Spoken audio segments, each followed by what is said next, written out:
All right. Today I have got Natalie Brunell. Welcome to the show, Natalie. Hi, thanks so much for having me. It's a real pleasure. And, some of my guests require an introduction because they're perhaps not as well known, but I think anyone who's a Bitcoiner will certainly know who you are.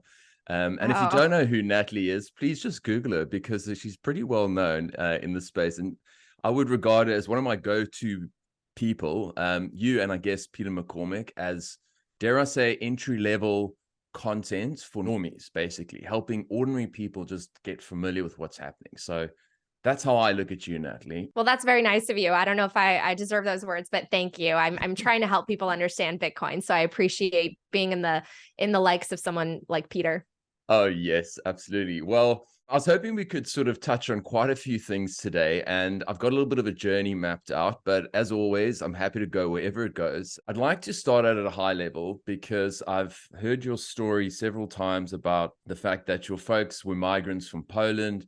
You moved across to the US when you were 5. And when I think of you, I look at you as somebody who's like extremely positive and a go-getter. And I wondered how much of that was really due to your own innate nature or your upbringing, or how much of that is a migrant hustle. And I say that because I'm a migrant here in Australia, and I can't tell you what it does to one's energy in terms of arriving in a new country that you feel is filled with economic opportunities. Well, it's a great question. And I certainly attribute my positivity to my upbringing and to the role models that I had. And I really do believe that struggle forges confidence. I think when you have it really easy and everything's handed to you, you maybe don't appreciate that, the hard work that goes into really finding success and achieving financial security. And so I've always been someone who's very driven to get a good education and to make the most of myself because I saw how hard my parents worked and I saw all the ways that they sacrificed for their family. I really just admired my mom's courage, wanting to convince my dad and the rest of our family to move to the United States because it was always her dream for us to be here, for her to try to help us achieve the American dream. And she didn't get the chance to come here until she was in her late 30s. My dad was 41, and a lot of people probably would have said, let's just stay home. We know what it's like here. We know what to expect. Maybe things will get better. And instead, my mom chose the more difficult path because she thought that it would create a better opportunity for her children. So she was always driven by, making life better for the next generation and creating a legacy. And so I find myself driven by those very same things. One of the reasons why I'm so passionate about Bitcoin is because I look at my life, my adult life. I've worked really, really hard. Most of your viewers probably feel that way too, right? We all work so hard, and yet financial security seems to keep like moving further and further away. The goalpost keeps moving further away because the money is so broken. So 2 generations ago, a family could afford to live on one income and have a nice home and a nice lifestyle and a retirement. And today, people, my generation, and certainly the one that comes after me, feel like they'll never catch up and they'll never be able to, have what the American dream represents. And so Bitcoin, I think, allows us to restore that economic hope for the future, thinking about the future. And that's what makes me really excited, because I think when we can drop our time preference and think about the future, that's when human potential really comes out. Amen. 100%. It's funny because I think, so I moved across to Australia when I was 34, so perhaps a little bit younger than your folks, but similarly, it was a lot easier to just stick around in Cape Town, South Africa. It was very cozy. We could have just done the whole sort of, had kids there, white picket fence and that sort of thing, but we packed up and left. It was really hard at the time, but actually I became a citizen on Monday in Australia, which was like a huge Wow. accomplishment for Congrats. me. And I was super stoked because I was like, people don't understand how difficult it is if you've got like a passport from South Africa. I mean, it's literally ranked worse than Russian passports, Natalie. I mean, that's how bad it is in terms of being able to travel freely. So Wow. I feel really blessed now to be part of, the first world, or the developed world, if you like. And, in terms of your sentiments about Bitcoin, I couldn't agree more. I'm a former property guy too.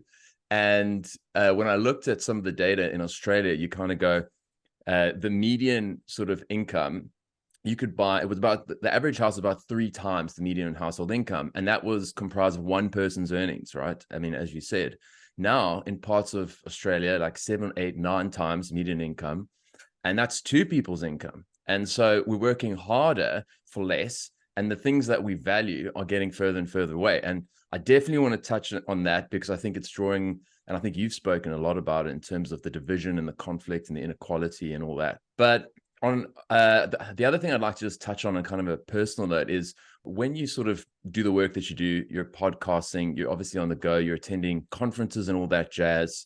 Talk to us a little bit about the trials and tribulations of being a podcaster. What are some of the highs and what are some of the lows? Because I don't think people actually appreciate what it entails to be behind the mic. It looks glamorous all the time, but I know there's definitely trade-offs. Oh, absolutely. I mean, with any type of career, right? And the same was for my previous career, which was being in mainstream news in legacy television as a news correspondent. It looks really glamorous when you're watching people, on the morning or evening news, but the amount of work that it takes behind the scenes, the lack of sleep, the crazy hours, being on the go all the time, responding to breaking stories that can happen literally at any given moment. It was really challenging, but at the same time, it was very rewarding because every single day was different. You get to learn a lot. You meet people from all walks of life, and you get to be a storyteller, which was always really one of my biggest passions. I think everybody has a story. I think people's paths to getting into Bitcoin are always so fascinating. And there are so many, everybody's so different, yet everyone has a lot of the same values who finds Bitcoin. So it was really exciting when I started to learn that through my show. But being an independent content creator, I mean, on the one hand, it's great because you're your own boss. You choose what you do, you choose your own schedule. But at the same time, it is very grueling because the income can be unstable. You really have to push to try to get partnerships, sponsorships, opportunities that will actually bring in revenue so that you can keep the content free, which I've been trying to the entire time that I've been doing this work. I want to make sure that, anyone can sign on and watch my shows, my interviews, and there's no barrier. But, it does make it challenging. And during a bear market, it's a little bit harder because a lot of companies have really had to take their own budgets more seriously in terms of how long this is all going to last. And not only the price of Bitcoin, but just the cost of everything around us keeps going up, even though they say that inflation's coming down. All the things that everybody needs, like shelter and food and energy, keeps just climbing. So, it's great, but it really is rewarding because, again, when you struggle and when you earn something because you worked so hard and you dedicated the time and your heart's in the right place, it feels that much sweeter when you do get, a deal, or you get an opportunity, or you build a following. It's just, it means that much more because you're kind of doing it on your own, and you're responsible for your own destiny. So I'm definitely an advocate. If you have an idea, if you have value that you want to try to provide, the community, it's a very meritocratic community and industry where the cream sort of rises to the top. And if you have something that people want to listen to, people want to buy, people want to download, go for it. You never know. You can really make a big difference because we're still so early and have to reach so many people. 100%. Yeah, it's one of those things. I think you were perhaps hinting at a tweet maybe you saw earlier today from Paul Krugman, where he said, "We've defeated inflation if you exclude housing, energy, and food." And you think, like, come on, this is not serious. No, absolutely. I think the journey for me has been so rewarding. But to your point, it's got its trade-offs, and I'm putting a lot of time and energy, and I'm really at the beginning of my journey. But it's been one of the most rewarding things that I've done in my life so far. I'm absolutely loving it. You touched on mainstream media and your experience there. I'd love to just dig in a bit there because I spent the better part of 2 years jumping into the culture wars prior to Bitcoin. You could almost describe it as like a hobby. I was just watching what the US was doing and really sort of keyed in.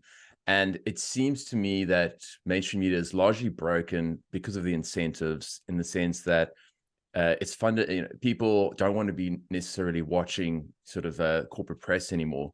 The corporate advertisers are the ones who are driving the narrative. And so if the way I look at it is actually the interests of the advertisers trumps truth.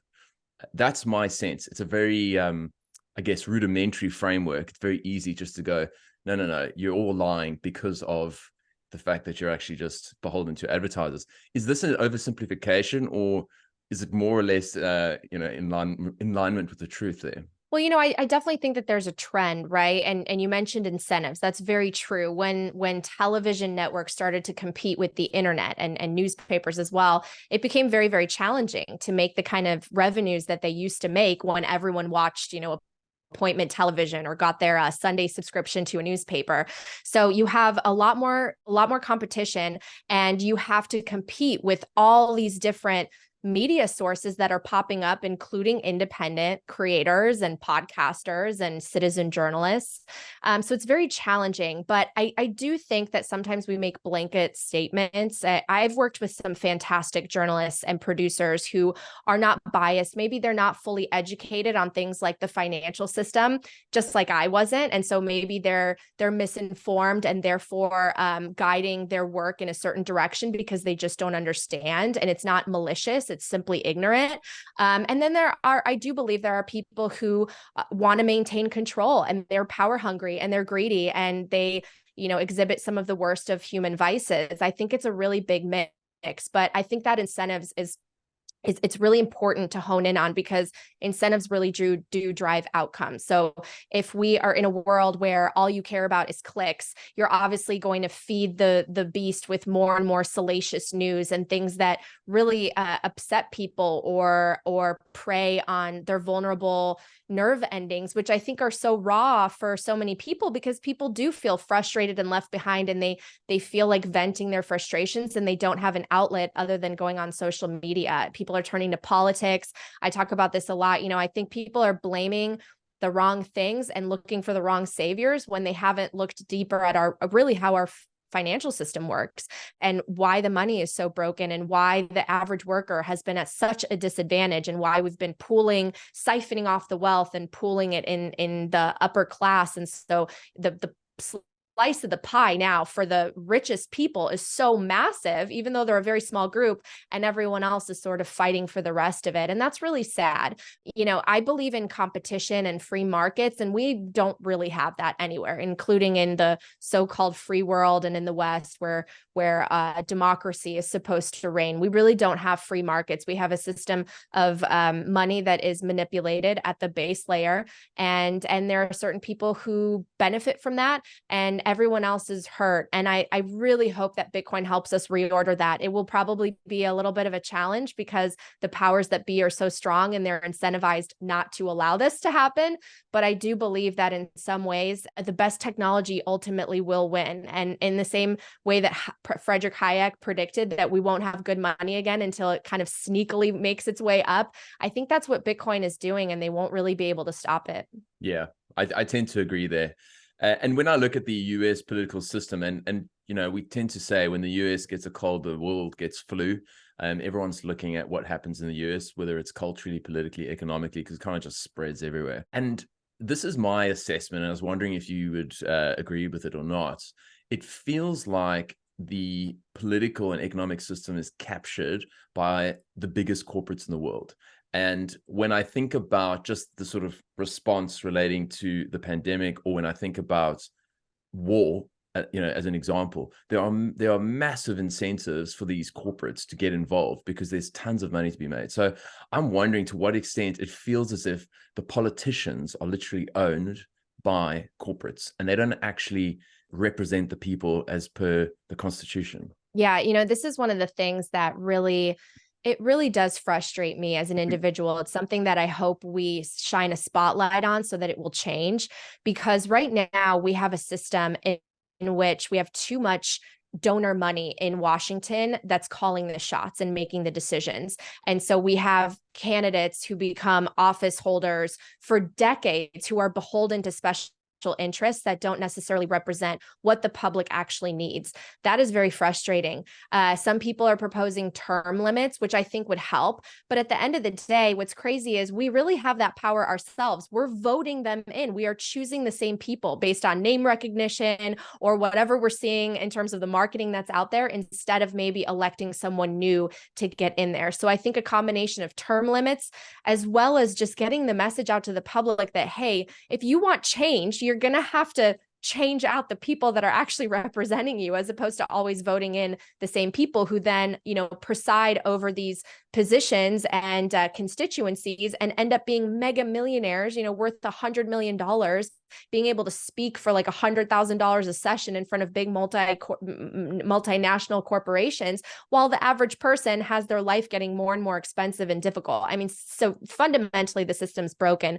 And then when you zoom out, I think what's also sad that Bitcoin has helped illuminate for me is how much of a privilege we've had here in the US, where we've siphoned away wealth from developing nations that are rich in resources and could be independent and could elect democratically their own leaders.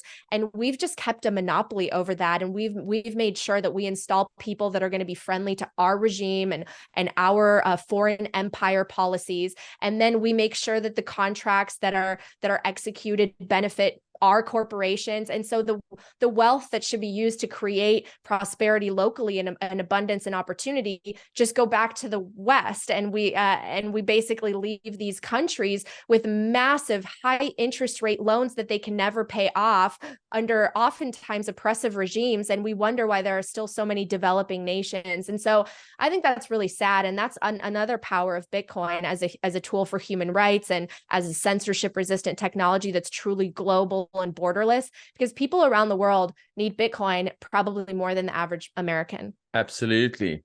Absolutely. In fact, last night before I went to bed, I was reading Alex Gladstein's book, and I was reading about the war in Iraq.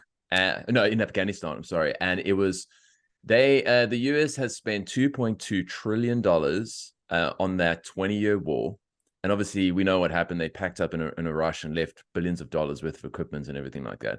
A completely pointless war in many ways. But what Alex was talking about was how, to your point, essentially you go in there and then all the American contractors suck all the value out of it. So it's not as if you're actually, so you get all the money to sort of fix things, but all the money is going back to the States. And so you kind of end up 20 years down the track and the place is no better, than it was in the beginning. It's worse off. And it's, in fact, it is worse off. And then, the Taliban just hop straight back in control, and all the oppressive stuff that was there before is there. So it's quite baffling. I totally agree with your sentiment there, Natalie. So last thing on the politics side, because I'm really fascinated by it. I actually studied political philosophy. One of the things I appreciate most about the US is the right to free speech. And it's something that we in Australia don't necessarily have, and also in other parts of the world like Canada. How fundamental do you think that is, notwithstanding all the challenges that the US has today, whether it's the economic and the political system? It is still the global reserve currency. It's by far the most in-demand currency, despite all its flaws, despite all the calls that it's going to zero over a long enough time horizon. It's still the best. It's the cleanest shirt in the dirty laundry. But how critical is the free speech aspect of all? Well, I think it's absolutely critical, which is why it's really at the top of the list, right? You have to be able to speak out and prevent censorship as well as control, because that's where you potentially lose to the consolidation of power and basically losing the rest of your rights, including property rights and, the right to be a human being and to work hard and achieve what your potential is. I mean, I think that if you can't speak out, you can't question the status quo or whatever narratives that people in control are offering, then you really don't have any rights at all. And we saw some of that. I think it was really scary for a lot of people during the pandemic, where there was no sense of like a healthy debate to question the narratives that were disseminated by all the central banks and all the governments around the world. I mean, we have the right to question. We have the right to seek truth, and you can only do that by asking questions and debating and following, both the argument on one side as well as the other. And so it's been really disappointing to see us headed in that direction here in the US. I mean, my parents grew up under communism, so they know what it's like to live in a country where you really have no say and there's no sense of social mobility or economic hope. And there's a reason why they wanted to come here. And it was because the United States was founded on these principles of freedom and property rights and self-determination. And I think that the government was set up in such a beautiful way where it was meant to be as decentralized as this possible with redundancies so that you never have this capture that's possible. But with technology, with the government being able to surveil more and watch over the public more and partner with these massively powerful corporations and the oligarchs, it's really starting to encroach on some of those fundamental freedoms that are so important, that made America, this beacon of hope for every country around the world.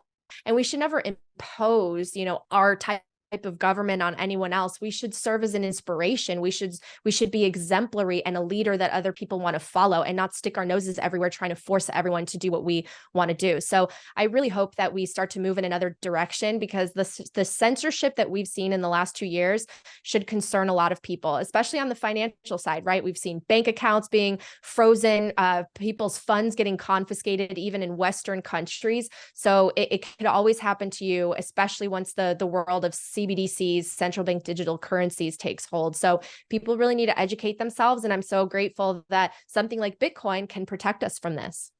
Absolutely. Bitcoin is hope, Natalie. That's the bottom line for me. Let's move on to talk a little bit more focused about Bitcoin. But first, I wanted to get your thoughts.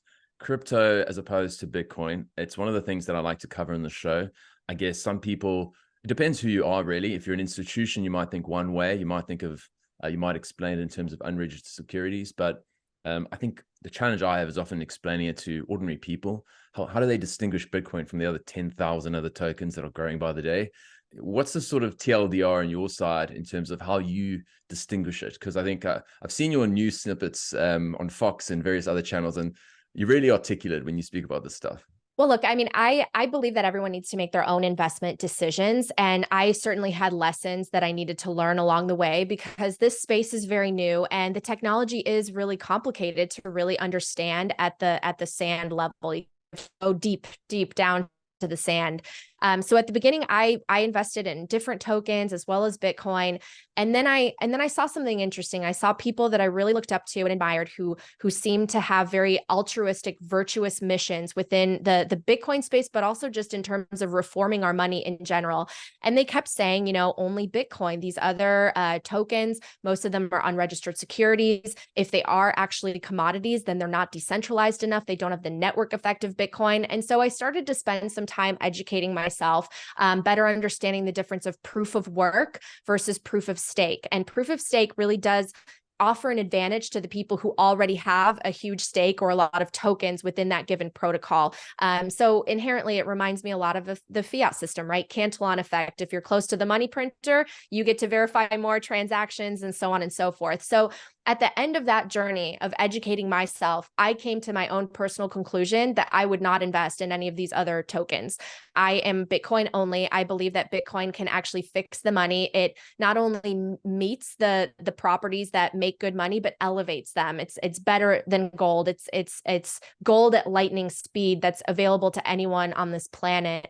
So I'm really excited about Bitcoin. I don't judge people if they have other tokens in their portfolio, because everyone's on a journey. But if you want to learn more, I think the best person who has the most thoughtful, intelligent analysis about the difference is really Lynn Alden. She just released a book called Broken Money. She breaks down in a cryptocurrencies chapter the difference between proof of work versus proof of stake, and why she also sees Bitcoin as truly a new monetary system that could actually work and be a global reserve asset and a monetary protocol for the whole world, as opposed to most of the others, which are at best sort of digital equities, and may become eventually registered securities, but nothing is like Bitcoin. That makes sense to me. And Lynn is probably, I think, one of my favorite people in the space. Yeah. I've learned so much from her, and she was actually crucial in my sort of orange pill journey.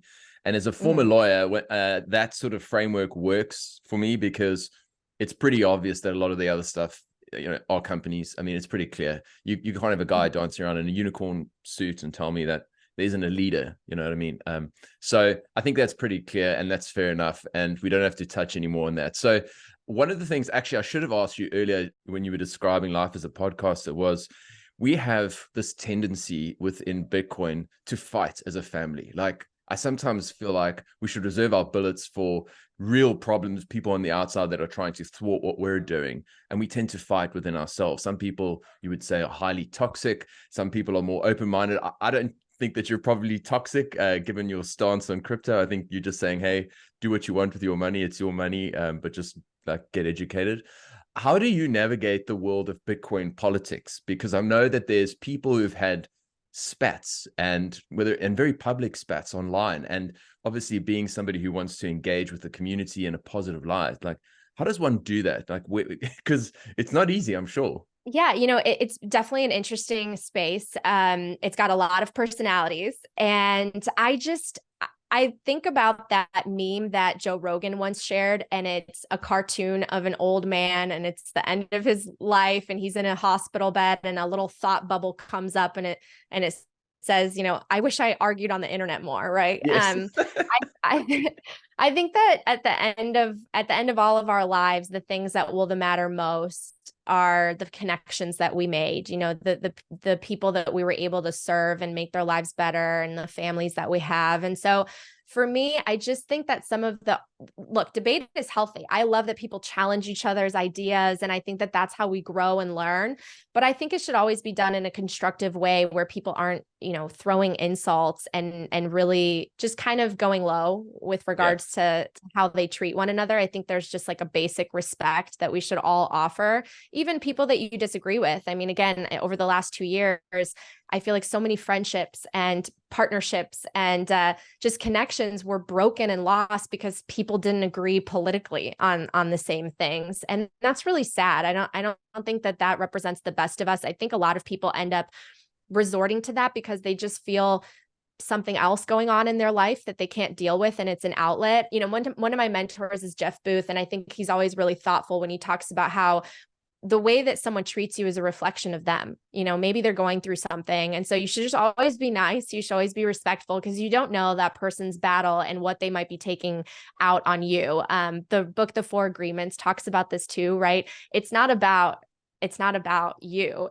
So don't take things personally. That person's going through something and they're choosing to express themselves in that way. And so I try to always remember that. When I was younger, I was not as good at remembering that as I am now. But as I've matured, it's been easier to remember that all of us are human and people are dealing with a lot, that you might not know about. That's absolutely the case. And as you say, as you get older, you become wiser. And I think you can start to empathize more with people. Whereas I think the youthful side of you would be more kind of knee-jerk reaction, highly emotional, defensive. Yeah, ego-driven. When you're younger, you're more ego-driven. Exactly. That's why I guess Jeff is part of Ego Death Capital. Yes. So yeah, exactly. Absolutely. All right. So and something that's popped up in the Bitcoin arena that's garnered a bit of debate is, is there such thing as too many Bitcoin podcasts? Because some people say we need more, and others are saying we've got more than enough. We need to focus on building. Well, I actually think that competition is good, right? I mean, that's what I would love to see in any industry. I think one of the reasons why there are so many issues with regards to the quality of the products that we have is because everything has sort of consolidated into a few massive corporations, and our food quality has suffered, our technology, a lot of things have really suffered because there isn't that thriving competition that actually makes things better and incentivizes people to actually change and rework things and create innovation. And ultimately, I do believe that's because our money's broken. So we should have more podcasts. I mean, if there were enough podcasts, then the whole world would be orange pilled, right? And I think that people love to see voices that represent themselves. So for me, like I really wanted to see a woman who was talking about Bitcoin, and some of them do, as part of companies, or maybe, they're experts in their field, but there weren't a lot of media women that were talking about Bitcoin. So I sort of tried to fill that role. And some people are going to want to listen to me. Others are going to want to hear from a different kind of voice. Like I'm certainly not a very technical person, so I'm not an expert in that way. Some people want to listen to someone who's more techie and, engineering background. Some people want to hear from someone who's maybe in their generation, right? We've got people in all categories in terms of like old, young, different nationalities, different industries and expertise. And I think that that's amazing. So I think if you have an idea for a podcast, why not? It's certainly harder to grow, right? For sure. I mean, if there's a lot of different options, it's not as easy to maybe grow.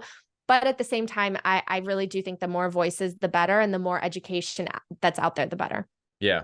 I tend to think, with Bitcoin, it's like greenfields space in the sense that, I mean, where are we, like maybe less than 1% adoption globally. And you think like, how many different voices do we need to be able to reach mass adoption? And I think like at this point, there's plenty of room.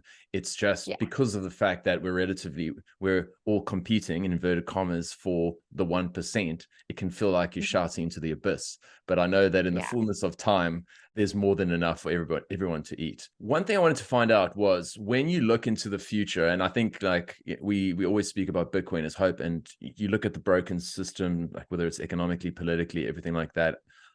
I look at Bitcoin and go, oh, thank God I've got Bitcoin. Thank God I've discovered Bitcoin, because it just makes me so optimistic, not necessarily right now, but for the future. Do you see sort of the gradually then suddenly thesis actually playing out? Like, is it this sort of thing where it's like bit, boom?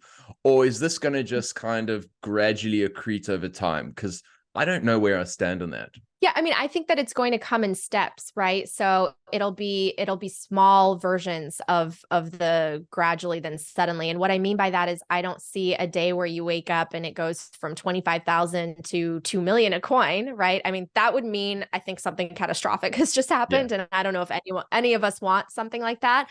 But I do think that it will move in hockey sticks and then sort of level out and consolidate and then move up again. I think we're going to continue to see that, hopefully being less and less volatile with each time and with each cycle that more and more people adopt. I've seen those charts that say that we are currently outpacing the internet adoption from the 90s. So I think there are going to be about 1 billion users on Bitcoin sometime in this decade, which will be really exciting. But there are also so many macro factors at play, right? I mean, look at the last 2 years with these aggressive rate hikes. We've had bank failures that they've, taped over. We've got a lot of delinquencies and bankruptcies that are happening. They're percolating under the surface, a lot of vacancies and issues within the commercial real estate market. We have the dollar being hardened with these rates, putting a lot of pressure on foreign currencies. So a lot can happen that can also put downward pressure on Bitcoin in the short term. But I do find it to be, the best technology, the most revolutionary innovation that we've had since the internet. And I think it's amazing that it's the one asset that literally everybody on the globe who has access to a phone wallet can actually start to accumulate and save for the future. That you can't, be in a developing nation and purchase shares of Apple stock or buy a lump of gold, but you can literally be streamed sats and start earning Bitcoin or buying Bitcoin if you can. So I think it's really incredibly empowering, but we're very early, we're very, very early.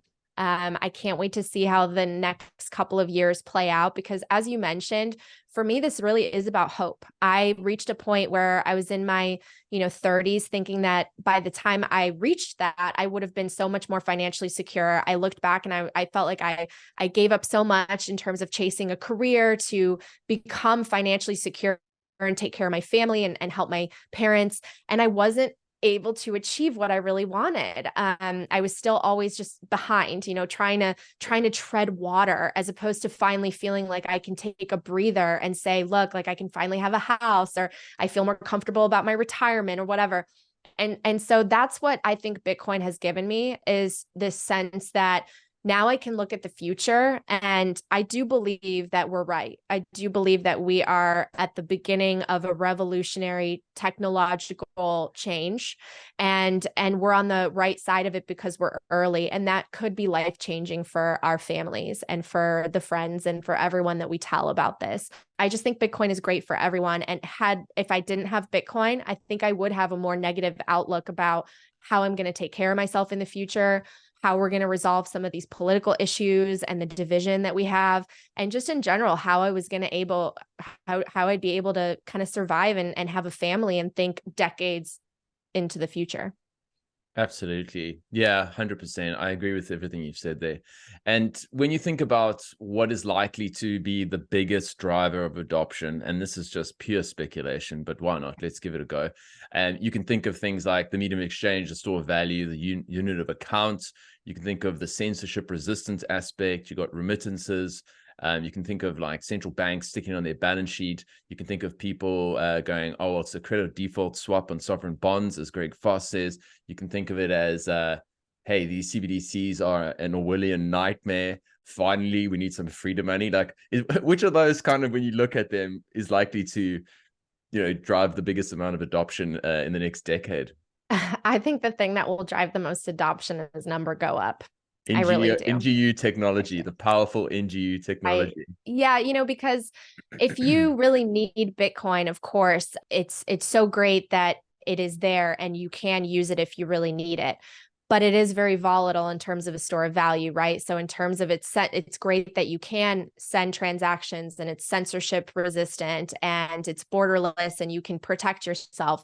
But at the end of the day, and I feel like a lot of the Austrian economists have written about this. People don't want the money; they want what they can buy with the money, right? You can't live in a Bitcoin, and you can't eat a Bitcoin. And so, at the end of the day, you will always need money in order to nourish yourself and your family and take care of them in the future. And so, if Bitcoin stayed around this level, all of those other qualities are great. And if you're in a situation where you need to send something and not be censored, or have a situation where you escape some sort of oppressive financial censorship, then awesome. But I think the majority of the people are going to come in for the savings technology aspect so that they can plan for their future.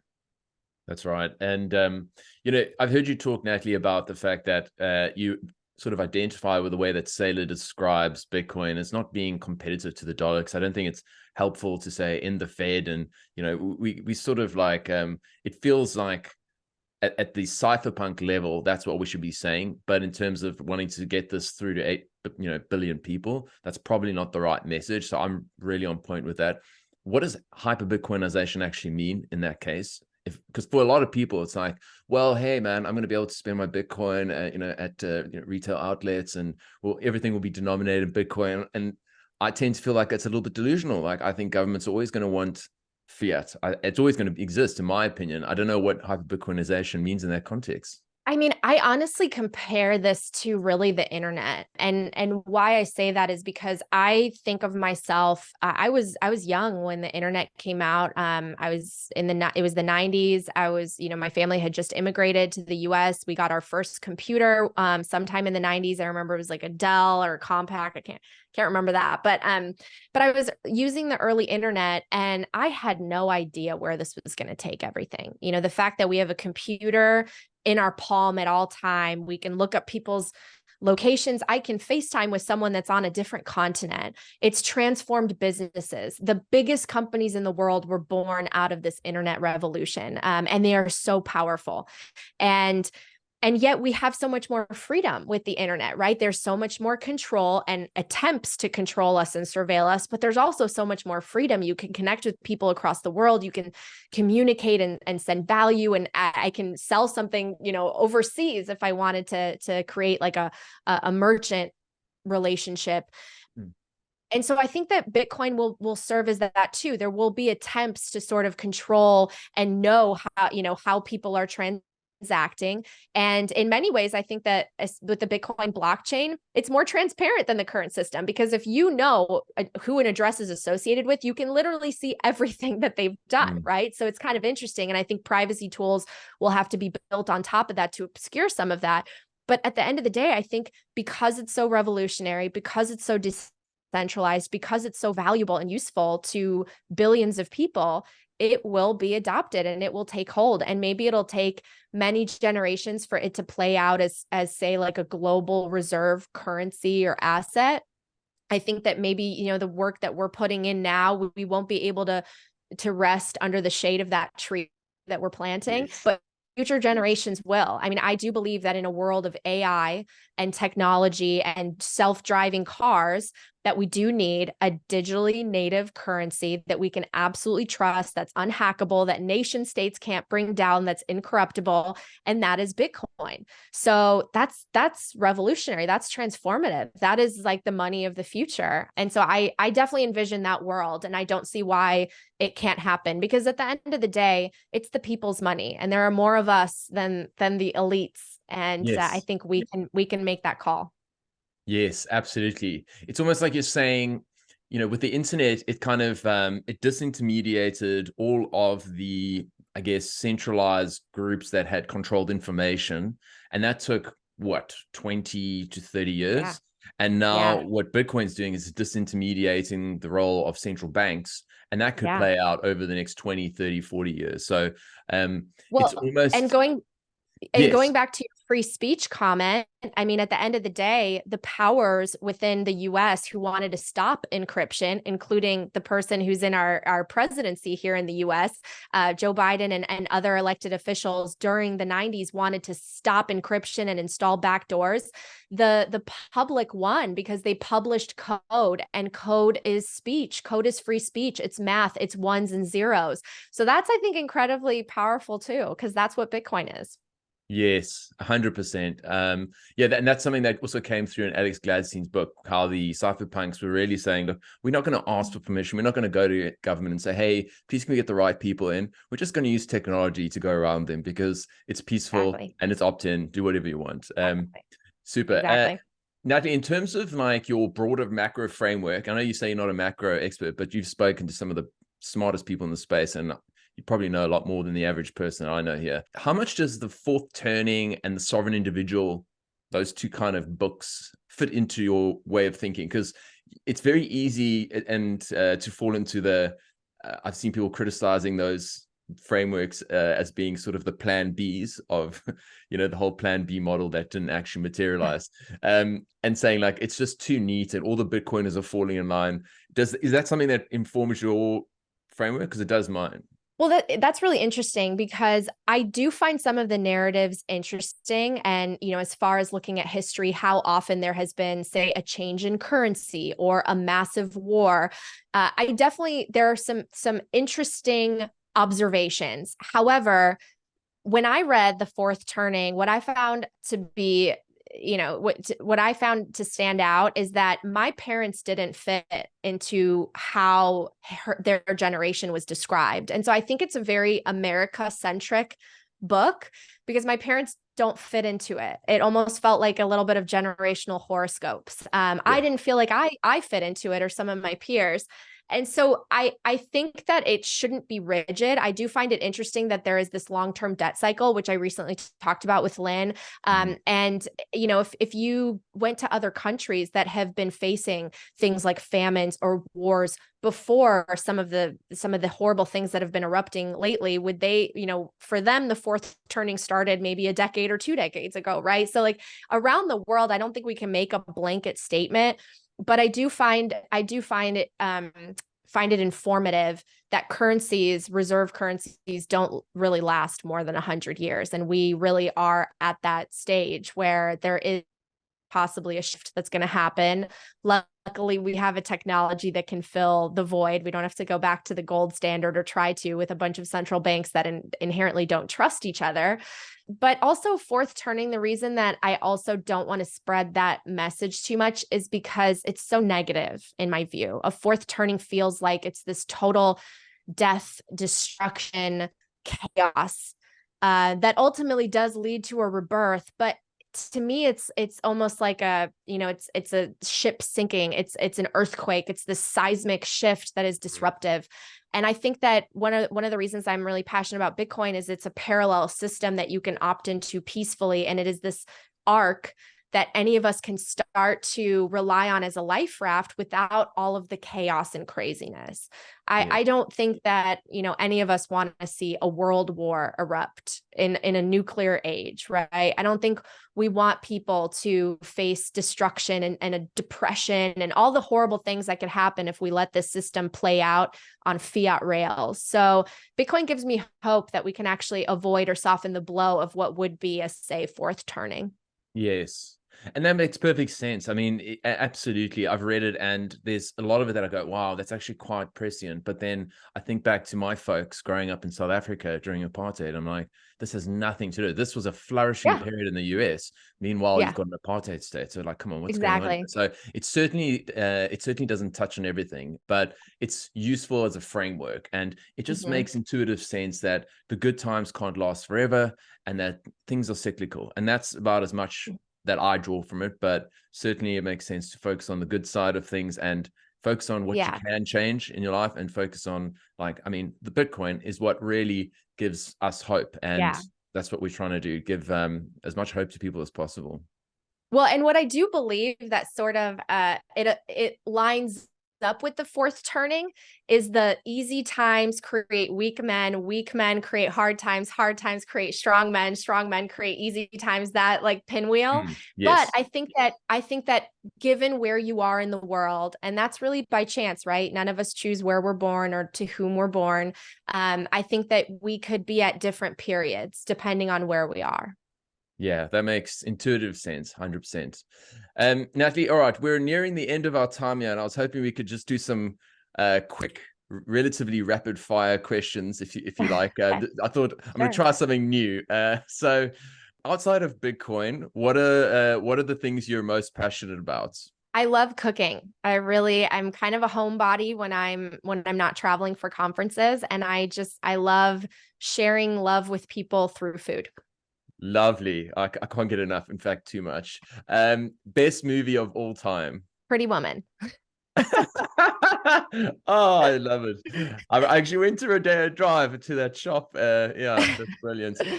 Favorite non-Bitcoin book? The Count of Monte Cristo. Okay, lovely.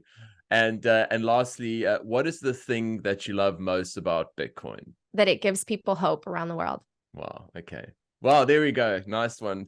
Thank you so much, Natalie. That was some really good stuff. And I must say, it really is, it's a little bit surreal chatting to you in the flesh, because as you can probably appreciate, you've sat and listened to people on podcasts before. You've been playing in my ear on my lengthy dog walks and my lengthy drives. And just to be able to meet you in the flesh is, well, not quite literally in the flesh, but at least online, has been really cool. So thanks so much for your time. I really appreciate it.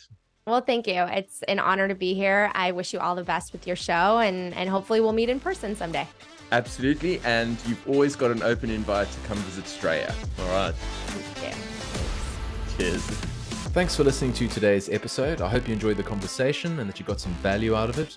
Either way, hit me up on Twitter and let me know what you think. My handle is Dale21M. If you've got any suggestions as to people you think I should be talking to or topics I should address too, I would love that sort of feedback. Otherwise, if you want to support the show, there's a couple different ways you can do that. The first is just to share it amongst your friends and family. The more that people hear the message that Bitcoin and crypto are not the same thing, the better. And I want to help people understand that. The second thing you can do is give me a 5-star review on whichever podcast app you're using. Of course, that's only if I deserve it. And last but not least, if you want to stream sats my way via the Fountain app, I'm not going to say no, but it's not expected. Thank you so much for your support thus far. It means the world to me. I appreciate the hell out of you, and the best is yet to come. Much love, friends. I'll see you on the other side.